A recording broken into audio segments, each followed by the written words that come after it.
Question number 1 sir.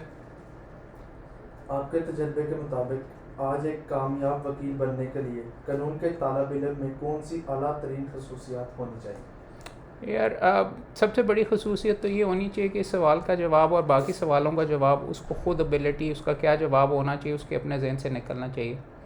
सबसे important खसूसियत जो कि एक वकील के अंदर होनी चाहिए, और ये सवाल किसी स्टूडेंट को अपने आप से ख़ुद पूछना चाहिए, बिकॉज़ सबसे इम्पॉर्टेंट चीज़ उसके अंदर वकील के अंदर ये होनी चाहिए या स्टूडेंट्स के अंदर ये होनी चाहिए कि इंडिपेंडेंट थाट जिसको मैं कहता हूँ, अपना जहन इस्तेमाल करके। और समझने की बात ये है कि ना तो आपके वालिद साहब ने आके आपकी वहाँ पे मदद करनी है, ना आपके असातिज़ा ने करनी है। इंपॉर्टेंट चीज़ ये है कि आप वहाँ पे खड़े होके मुकदमे के अंदर इंडिपेंडेंटली कैसे एग्जीक्यूट कर सकते हैं।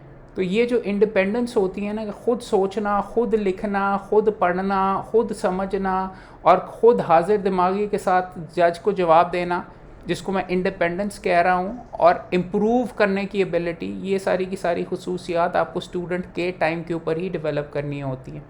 आहिस्ता आहिस्ता करेंगे तो जब तक आप प्रोफेशन में आएंगे तो झाका खुल गया होगा लिखने का, बोलने का, ये सारे की सारी चीज़ों का। वकालत एक इस नौइयत का प्रोफेशन है कि आप अकेले खड़े होते हैं और अकेले परफॉर्म करते हैं वहाँ पे। मैं तीसरी पुश्त का वकील हूँ, लेकिन मैं ये वहाँ पे जाके ये नहीं कह सकता था कि अब्बा जी से पूछ के बताता हूँ, ठहरें 2 मिनट के लिए। जब बहस हो रही होती है तो आपको ख़ुद करना पड़ता है। ये स्किल्स आपकी, ये जो सारी खसूसियात हैं, ये आपको किसी के अंदर इकट्ठी होती नहीं है, आप ओवर टाइम डेवलप करते हैं, और वो करनी होती है बतौर स्टूडेंट्स ही। बिकॉज़ उस टाइम के ऊपर तो कोई स्टेक्स आपके हाई नहीं होते कि जी मुकदमा हार जाएंगे। अभी तो आपने आपस में करनी है। अगर जहाँ पे टेंशन नहीं है, दोस्तों के साथ खुल के नहीं बोल सकते, तो क्या डराने जज के सामने बोल सकोगे? या बॉस जब आपको झाड़ रहा होगा तो आप उसको हाजिर दिमागी के साथ जवाब दे सकेंगे कि नहीं? बात ये है कि आपको अपनी ये जो आपको मैं स्किल्स गिनवा रहा हूँ, किसी एक इंसान के अंदर बहुत कम होते हैं, मगर सबसे इम्पॉर्टेंट चीज़ इसमें ये होगी कि अपने स्किल्स को आइडेंटिफाई करना। मेरी में कमी इतनी है, ये चीज़ें मैं कर सकता हूँ, और उसको फिर आहिस्ता आहिस्ता इम्प्रूव करना। अगर गवाची गां की तौर के ऊपर आप रहेंगे सारे का सारा अपना ये स्टूडेंट वाले टाइम के अंदर, लिखना आता नहीं है आपको, और हमारा सिस्टम भी टूटा हुआ, लिखना भी नहीं आता, बोलना भी नहीं आता, वैसे ही आप अगर आप डिग्री वगैरह पास कर लेते हैं, that is not the intent.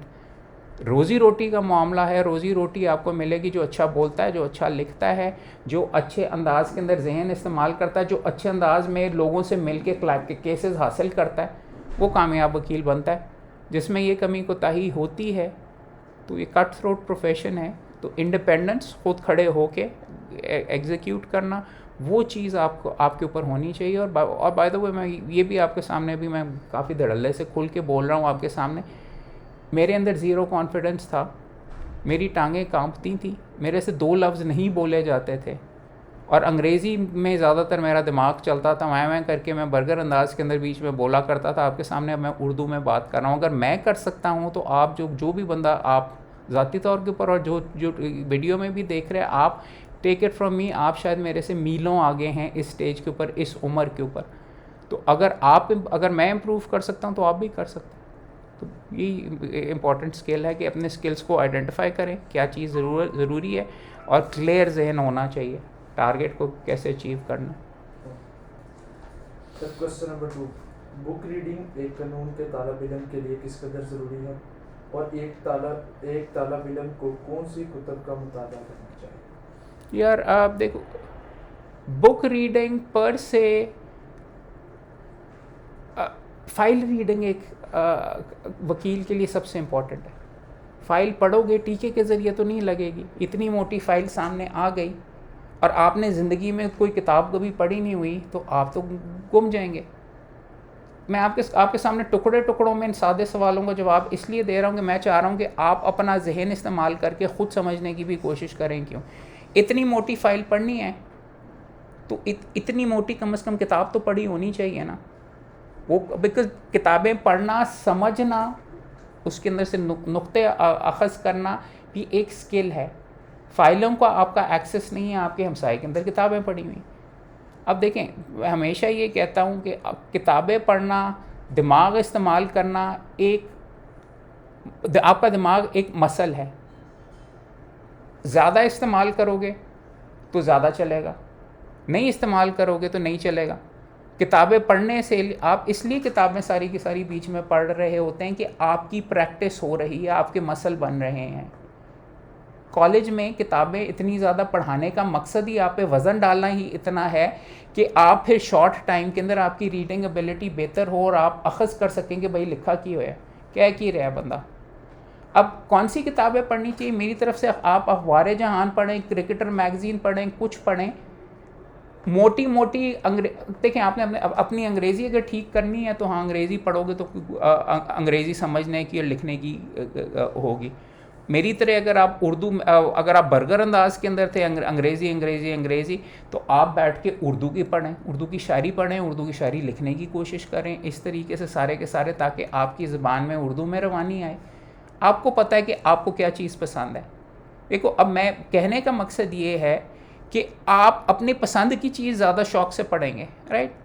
अगर आप ज़्यादा पढ़ेंगे, मैं फॉर एग्ज़ाम्पल अपने मरहूम वालिद साहब को मैं देखा करता था, सारा दिन फ़ाइलें पढ़ने के बाद घर आके ना वो नावल पढ़ने शुरू कर देते थे, किताबें पढ़ते थे मुख्तलिफ। तो मैं कहता था यार ये इसका क्या तुक है। मुझे समझ ये आई कि उन्होंने अपनी ज़िंदगी इस तरीके से बना ली हुई है कि अपने शौक़ की चीज़ पढ़ते हैं तो उनको आपका जो स्किल है ज़्यादा पढ़ के समझने का वो आपका कंटिन्यू करता रहता है, बेहतर से बेहतर होता रहता है।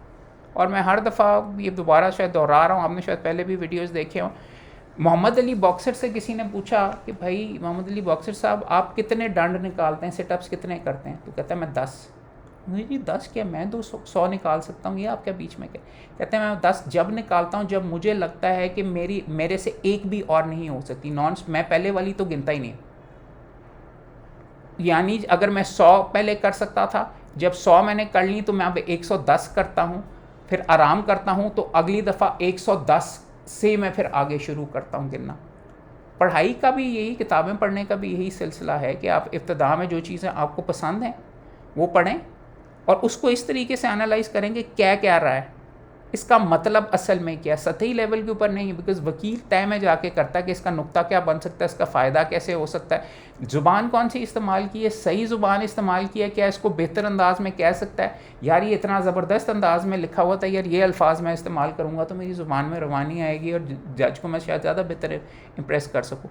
उसके सामने, जज के सामने आपने शेर नहीं पढ़ने होते, बट मैं आपको समझाने की ये कोशिश कर रहा हूँ कि अगर आपकी ज़ुबान के अंदर रवानी पढ़ने में भी अगर आ जाए, बोलने में भी अगर आ जाए, वो ज़ुबान के ऊपर चढ़ जाएँ सारी की सारी चीज़ें, तो आप ज़्यादा आसानी से इस्तेमाल कर सकते हैं। तो सब कुछ पढ़ो, अन्यवा पढ़ो। आप मेरे कमरे में ये देख रहे होंगे सारी किताबें, 3 पुश्तों की सारी किताबों में मैं घिरा रहता हूँ, इसलिए क्योंकि मेरे प्रोफेशन की लाजमी चीज़ है। नहीं पढ़ोगे, गाइड पढ़ोगे तो फिर गाइड के ही वकील रहोगे, धड़ाधड़ चीज़ें पढ़ोगे, सब कुछ पढ़ोगे, तो जब एक मोटी फाइल आएगी कोई मसला ही नहीं है। 2 सेकंड के अंदर अच्छा यार इसके अंदर तो ये फलां वाला नुक्ता है, इस तरह बंदा शाइन करता है। तो बहुत ज़रूरी है किताब पढ़ना, लिखना भी उतना ही है, समझना भी उतना ही। सर इसमें कोई 1-2 बुक भी सजेस्ट कर यार बेशुमार हैं, डिपेंड करता है। मैंने अभी फिर आपको ये कहा वो चीज़ें पढ़ें जो कि आपको पसंद है, आपका रिलीजियस बेंट ऑफ माइंड है। कुरान पाक की ट्रांसलेशन आप अंग्रेज़ी में पढ़ सकते हैं, अहमद अली की पीछे पढ़ी हुई है, मोहम्मद ड्यूक पेक्टॉल की पढ़ी हुई है, वो आप सारे के सारे पढ़ें तो वो आपको होगा। वो चीज़ें पढ़ें जिनसे आपकी रवानी आती।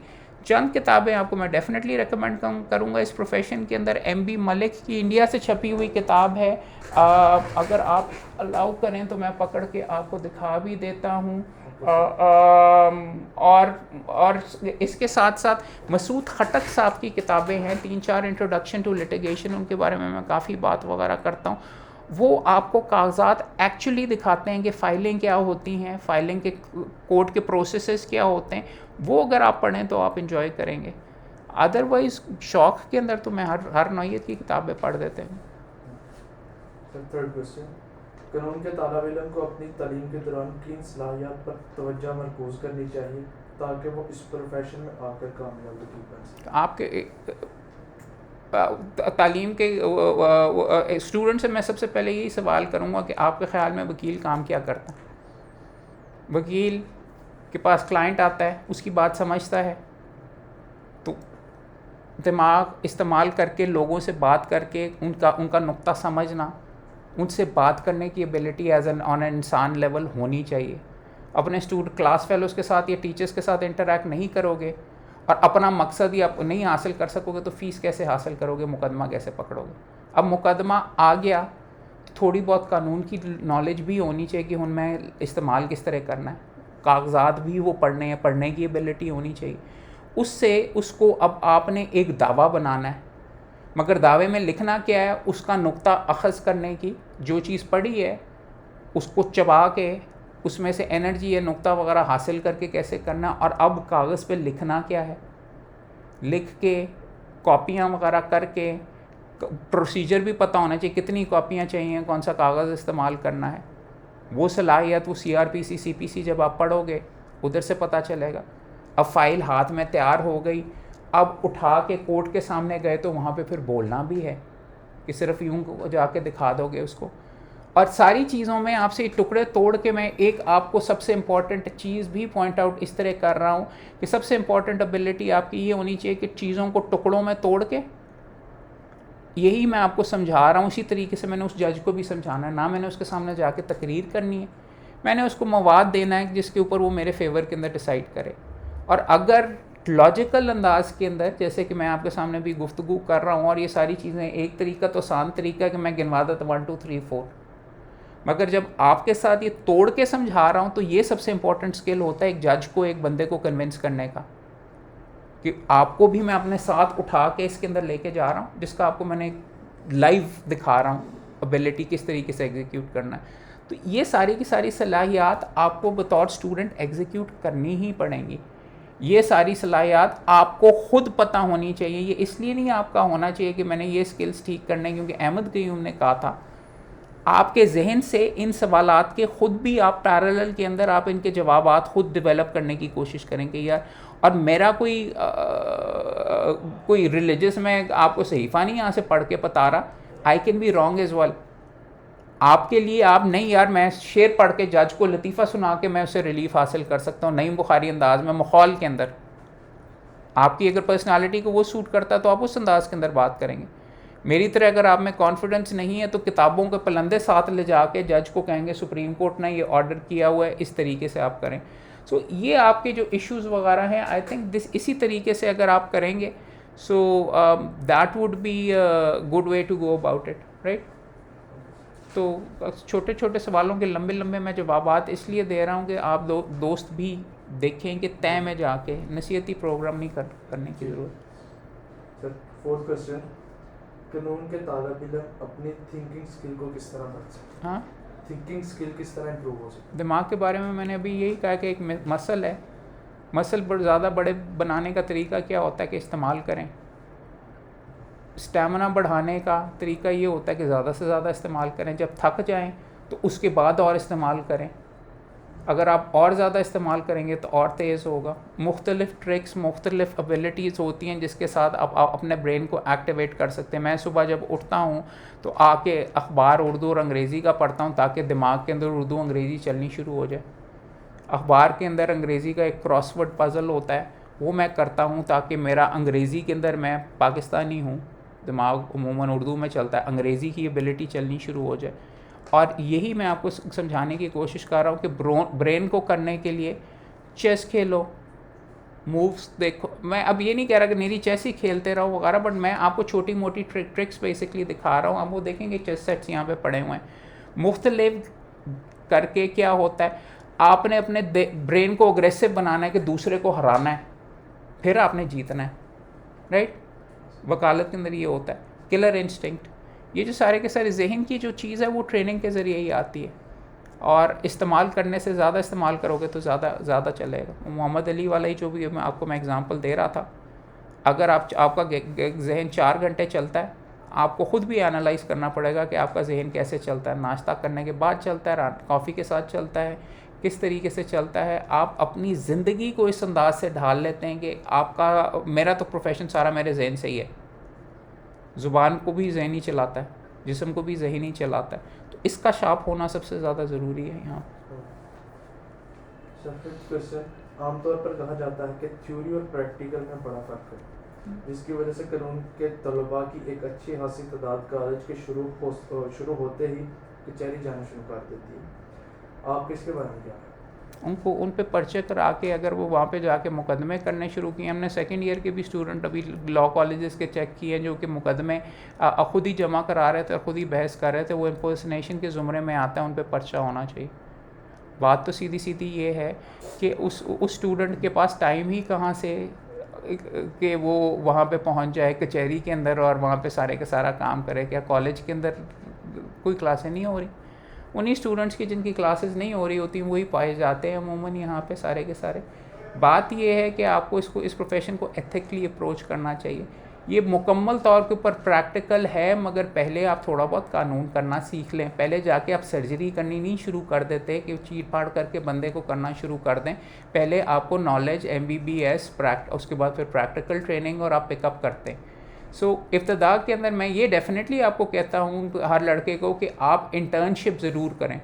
कचहरी जाने का मतलब इंटर्नशिप नहीं होता या एसोसिएटशिप नहीं होता या कमाई नहीं होता। इसका मतलब ये होता है कि आप डेफिनेटली कोर्ट में जाएं और आप अगर एक चेंबर में जाएं, आंखें खोल के देखें, अच्छा फाइलें ये होती हैं, CRPC जो मैं पढ़ रहा हूँ या CPC पढ़ रहा हूँ, अच्छा 711 की ये एप्लीकेशन होती है, दावा देखने में ये होता है, ये कागजात लगते हैं, इस कोर्ट में जाते हैं, यहाँ पे ये जज होता है, यहाँ पे इस साइड पे हम खड़े होते हैं। ये आपको इंटर्नशिप्स के ज़रिए, तो वो एक चेंबर के ज़रिए अगर आप जाएंगे और ये चीज़ें देखेंगे तो वो लाजमी है। आपके कनेक्शंस बनेंगे ताकि जब आपकी डिग्री कंप्लीट होगी तो आपको पता होगा कि मैंने फ़लाँ के पास जाके अप्लाई करना है, फ़लाँ से ट्रेनिंग हासिल करनी है।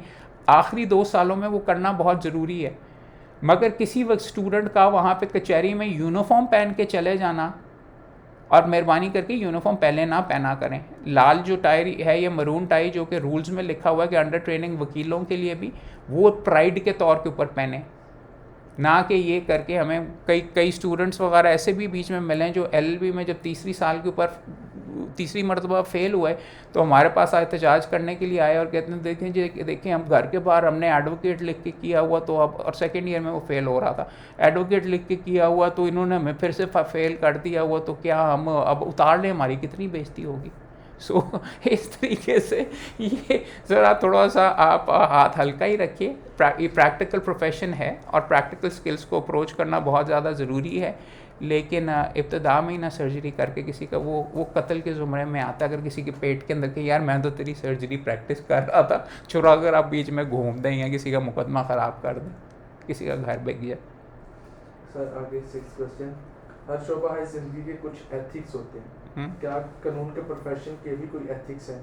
अगर हैं तो कौन से? यार देखो, इससे ज़्यादा ईमानदारी या ईमानदार लोगों का कोई प्रोफेशन हो नहीं सकता। अल वकील अल्लाह की सिफ़त है, राइट, 100 नामों के अंदर से एक है। तो ये मुकम्मल तौर के ऊपर it needs to be the most ethical profession there is. लोग मुझे ये कहते हैं कि मैं बड़ी सख्ती करता हूँ और मैं कहता हूँ जाली वकील ये वो, जाली कॉलेजेस के ख़िलाफ़ ये ना करो वो ना करो, और मैं बड़ी सख्ती कर रहा हूँ। मेरे नज़दीक इससे बड़े इस प्रोफेशन को ये जैसे कि मैंने अभी कहा, ये खुदाई सिफ़त है। नॉट दैट कि इंसान वहाँ तक पहुँच सकता है, लेकिन एथिकल, बिकॉज आप लोगों को इंसाफ दिलवा रहे होते हैं। एक बेवा खाली कागज़ के ऊपर आपको अंगूठा लगा के दे देती है कि जा भाई मेरे हक़ के लिए ये हासिल करिए वकालतनामे पे। आप अगर अपनी बीवी के नाम के ऊपर ट्रांसफ़र कर लेते हैं तो लानत है आप पे। बात ये है, ये प्रोफेशन अल्लामा इकबाल, कायद आज़म नेल्सन मंडेला, एब्राहम लिंकन, इन लोगों का, नेहरू इवन ले लें, गांधी आप ले लीजिए, सारे का सारा जिन्होंने मुल्क दुनिया के नक्शे बदल डाले, जेलों में भी गए, डंडे भी खाए सारे के सारे, उसके अंदर अगर आपने एस्पायर करके जाना है तो इससे ज़्यादा कोई एथिकल प्रोफेशन है नहीं। बात ये है, हम आपको ये कहते हैं और इसके अंदर कोड ऑफ प्रोफेशनल एथिक्स है डॉक्टरों का, और ये एक बराबर लेवल के ऊपर होते हैं, क्योंकि आप इसके अलावा बाकी चीज़ नौकरी होती है, दिस इज़ अ प्रोफेशन। इसका कोड ऑफ कॉन्डक्ट है, पाकिस्तान बार काउंसिल ने नॉमिनेट किया हुआ है कि आप फ़लाँ चीज़ नहीं करेंगे, आप फ़लाँ चीज़ नहीं करेंगे, आप क्लाइंट की प्रॉपर्टी पे कब्ज़ा नहीं करेंगे, आप क्लाइंट से डन नहीं करेंगे, आप क्लाइंट के पैसे नहीं लेंगे, आप करोड़ों रुपए जो कि आप बेईमानी के साथ हासिल कर सकते हैं आप नहीं लेंगे। बीबी को क्या पता चल रहा है, बेवा को वगैरह, उसकी ज़मीन के ऊपर अगर आप कब्ज़ा कर लेते हैं तो this is for ethical people. वो एक ऐसे लोग हमारे प्रोफेशन के लिए कलंक हैं, काला धब्बा हैं, जो के बीच में इसको अनएथिकली इस्तेमाल करते हैं, जाके बीच में PIC फतह कर लेते हैं, लोगों को मारते हैं, जजेस के जाके वहाँ पे चेम्बर्स के ऊपर लगा देते, ताले लगा देते हैं इंसाफ की हुसूल के नाम के ऊपर। बात ये है, this needs to be the greatest profession. और मैं बार बार ये कहता हूँ, अल्हम्दुलिल्लाह ये ऐसा प्रोफेशन है जिसके अंदर आप गरीबों को, जिसको गवर्नमेंट रोंद रही है, उसके लिए आप खड़ा होकर उसका हकूक़ दिलवा रहे हैं। इससे बड़ी चीज़ क्या है कि आप बड़े से बड़े बंदे के साथ, प्राइम मिनिस्टर के साथ, आप कहते हैं नहीं, तो अफसरशाही को कहते हैं नहीं, गलत है, रिट की और ये तुम्हारा ऑर्डर गलत है, बट वंस अगेन सही तरीके से सही डायरेक्शन में करें। सो मेरे नज़दीक जो भी बंदा, ये एक लेवल के ऊपर इबादत है, अगर आप किसी को हक करते हैं तो आप सुरखरू होते हैं, आप जन्नती हैं। मगर अगर आप यहाँ पे माजरत के साथ जिस तरीके से काले कोट और काले टाई को रौंदा जा रहा है और गलत इस्तेमाल किया जाता है, कब्जे करवाए जाते हैं, वो जहन्नमी है। सो वंस अगेन इसके एथिक्स बहुत ज़रूरी हैं। अगर आप नहीं उसको फॉलो करते तो फिर आप ज़्यादती करते हैं। सर क्वेश्चन नंबर 7 है, आजकल के इस टेक्नोलॉजी के दौर में कानून के तालिब इल्म को टेक्नोलॉजी में किस हद तक महारत हासिल होना चाहिए? कोर्ट के अंदर आप क्या टेक्नोलॉजी इस्तेमाल करते हैं? जज साहब मैं जजमेंट बीच में मोबाइल के अंदर से ज़रा निकाल के आपको ये कर देता हूँ या ये करके, देखो टाइपिंग एबिलिटी वगैरह ये सही है। मैं आपको ये बता रहा हूँ, जो चीज़ आपके सिस्टम के अंदर इस वक्त रिक्वायरमेंट है उसकी हद तक आपके पास होनी चाहिए। लड़कों के अंदर ये बड़ा ChatGPT से मैं ड्राफ्ट करवा लिया, मैंने जी बहुत बड़ा ज़बरदस्त मजमून मैंने फ़लाँ चीज़ पे ChatGPT से कर लिया, तो उस बंदे ने अपना वक्त ज़ाया किया। क्योंकि जब जाके ChatGPT हर वक्त नहीं अवेलेबल होगा। आप ये नहीं जाके कहेंगे कि सर मैं ज़रा वो पटिशन ड्राफ्ट इसलिए नहीं कर सकता, मेरा इंटरनेट नहीं चल रहा, या मैं जाके नहीं कर सकता। समझाने की ये ज़रूरत है। फिर आपने मेरे से सवाल किया था कि दिमाग इस्तेमाल कितना है ज़रूरी। मैंने कहा कि बहुत ज़रूरी है। दिमाग आपका इस्तेमाल होना है, ChatGPT का या टेक्नोलॉजी का नहीं होना। हाँ, टाइपिंग की हद तक प्रॉपर्ली इसको रिसर्च करने के लिए एज ए टूल इस्तेमाल करना बहुत ज़रूरी है, मगर वकालत आज तक कुछ इस नौइयत की चीज़ है कि जो कि मैनुअल करनी बहुत ज़रूरी है। उसके बाद फिर आप पाकिस्तान लॉ साइट भी इस्तेमाल करें, उसके बाद फिर आप अपना रजिस्टर ऑनलाइन भी रखें, ये बाकी सारी की सारी चीज़ें। सो टेक्नोलॉजी एक हद तक यूज़फुल है, मगर टेक्नोलॉजी आपकी रिप्लेसमेंट नहीं हो सकती अपने दिमाग को इस्तेमाल करने के या अपनी एबिलिटीज़ बोलने के लिए। कंप्यूटर तो नहीं आपके लिए जाके बोलेगा ना जी। सर 8 क्वेश्चन है, आपके ख्याल में कानून के तालीम के किन पहलुओं ने आपके करियर में सबसे ज़्यादा तैयार किया और कहाँ कमी रह गई?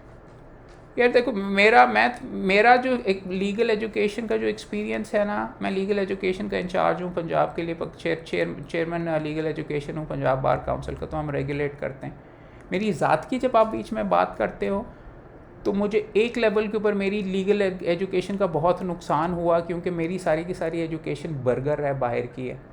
मैंने एचसन कॉलेज से का मैं टॉपर था। एचसन से मैं बाहर गया, दुनिया की टॉप यूनिवर्सिटीज़ में कोलंबिया यूनिवर्सिटी है, आईवी लीग, वहाँ से इकोनॉमिक्स पॉलिटिकल साइंस में मैंने पहले BA किया। मेरा प्रोफेसर वहाँ पे टॉप का बंदा था, जो कि नोबेल प्राइज़ जिसको मिला, रॉबर्ट मंडेल।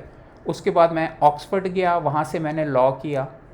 उसके बाद मैंने बार किया लिंकन्स इन से, ICSL से, जहाँ से कायदे आज़म मोहम्मद अली जिन्ना ने किया। और जब मैं ये सारा कुछ करके जब मैं पाकिस्तान वापस पहुंचा तो मैं मुकम्मल तौर के ऊपर ज़ीरो था। पाकिस्तान के कानून का मैंने एक लफ्ज़ भी नहीं पढ़ा हुआ था। पाकिस्तान के कानून का मुझे एक लफ्ज़ CRPC CPC नहीं आता, तो मैं तो ज़ीरो वकील था। फूफा में तो मैं बड़ा ज़बरदस्त था कि बैरिस्टर साहब आ गए हैं और ये मुकम्मल तौर के ऊपर छा गए हैं।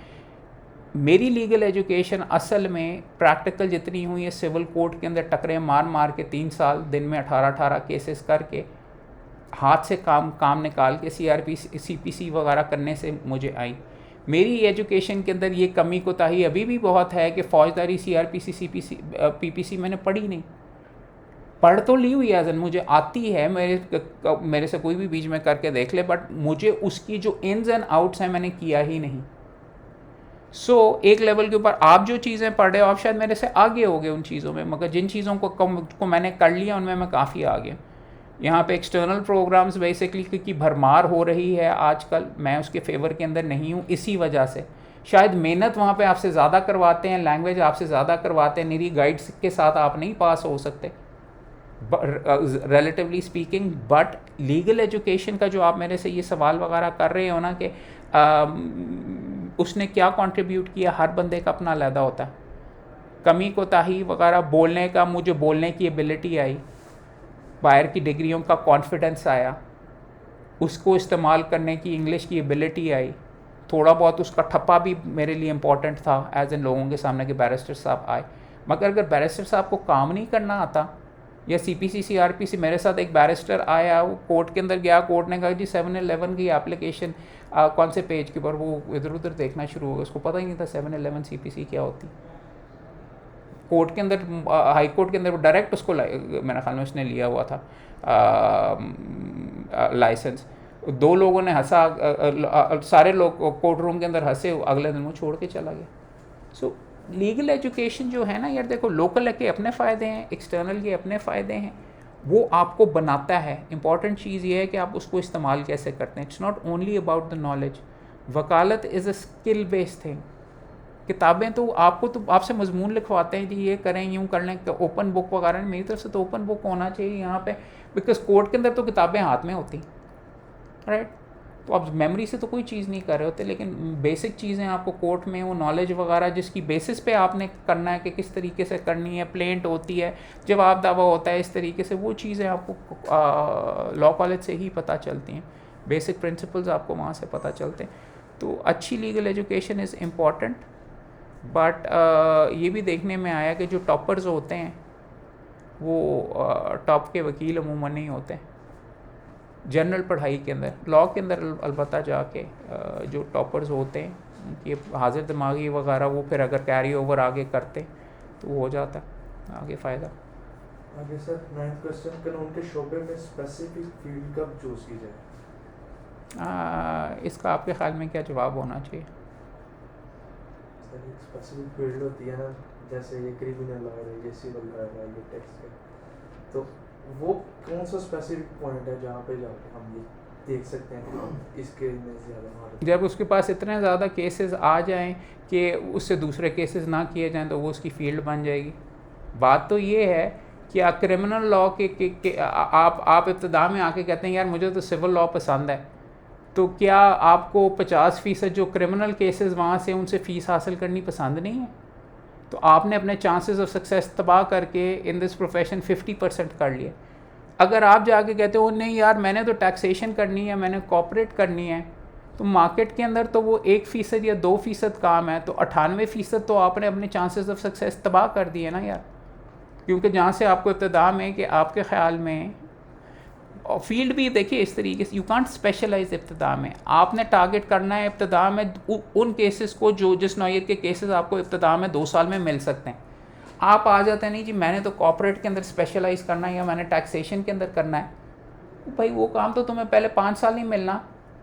कॉर्पोरेट के अंदर कंपनी के जो केसेस हैं वो हाई कोर्ट के अंदर जाके होते हैं, तो हाई कोर्ट का तो लाइसेंस तुम्हारे पास है नहीं।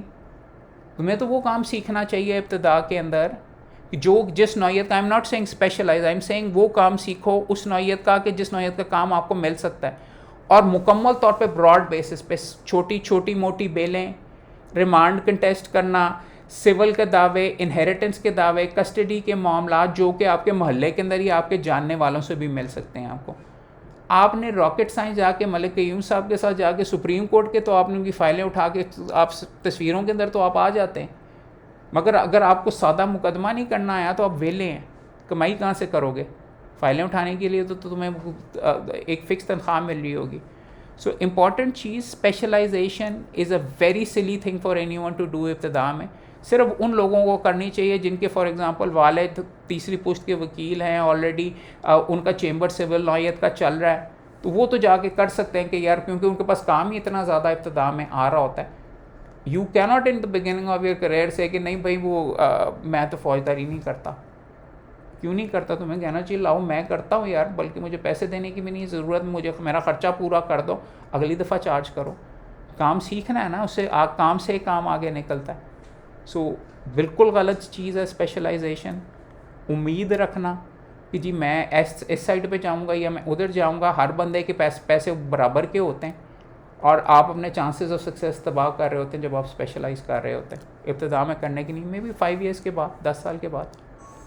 सर लेट्स कंक्लूड, आप अपने एक क्लासरूम से लेकर कोर्ट रूम तक जाने का सफ़र के कुछ यादगार लम्हा शेयर करें। यार बहुत ज़्यादा हैं करने के लिए। मैंने आपको डिग्रियां तो अपने आपको बता दी हैं कि मैंने बेशुमार इकट्ठी की। मेरे वालिद साहब मेरी वकालत के अंदर आने के सिटिंग हाई कोर्ट के जज थे, उनके वालिद साहब सुप्रीम कोर्ट के जज रह चुके हुए थे। मेरे वकालत में आने के बहुत ख़िलाफ़ थे और मेरे वालिद साहब मुझे ये कहते थे कि तू बहुत नरम बच्चा, तेरे बस का काम नहीं है वकालत करना। मैं और मेरा भाई ज़बरदस्ती लड़ाई करके हम इस प्रोफेशन में आए, क्योंकि मैंने अपने वालिद साहब को देखा कि मेहनत करते हुए, कमाई करते हुए, इंडिपेंडेंस के साथ नाम बनाते हुए सारे का सारा। तो मैंने कहा मैंने तो यही करना, और मैं ज़िद करके आया। और मैं इस प्रोफेशन में इसलिए आया क्योंकि मैं चाहता था कि ये प्रोफेशन मुझे इम्प्रूव कर सकता है। मैं आपको कह रहा हूँ कि बार के अंदर भी मेरी टांगें कांपती थी, 2 लफ्ज़ नहीं मेरे से बोले जाते थे वहाँ पे। मैं चाहता था कि मैं अपने आप को इम्प्रूव करूँ, और मैं कायदे आज़म के ऊपर स्टैनली वोलपर्ट की किताब है जिन्ना ऑफ पाकिस्तान, वो मैंने पढ़ी हुई थी। वो इट चेंज माई लाइफ कि मैं एक्चुअली करना चाहता। मैं साइंसेज और दूसरी चीज़ें, मैंने आपको कहा पहली डिग्री मेरा एक प्रोफेसर जो इकोनॉमिक्स का था वो नोबेल प्राइज़ विनर था, बाद में बीच में जीता था। करने को मुझे वर्ल्ड बैंक इधर उधर से भी नौकरियाँ थी, मगर मेरे जहन के अंदर ये था कि पाकिस्तान वापस आके मैंने अपना हिस्सा डालना है, अपनी एक्चुअल ज़िंदगी को कोई मकसद वगैरह देना है, राइट। जीता तो हर बंदा ही है, हर बंदा एंड में फौत भी हो जाता है। लोगों की आपने मदद की कि नहीं? पाकिस्तान के अंदर आपको जो मसले मसाइल नज़र आए, क्या आपने ये किया कि या मेरे 90% जो मेरे साथ एशियन के शहजादे जितने दोस्त वगैरह थे उनकी तरह आप अमेरिका में ही रह गए?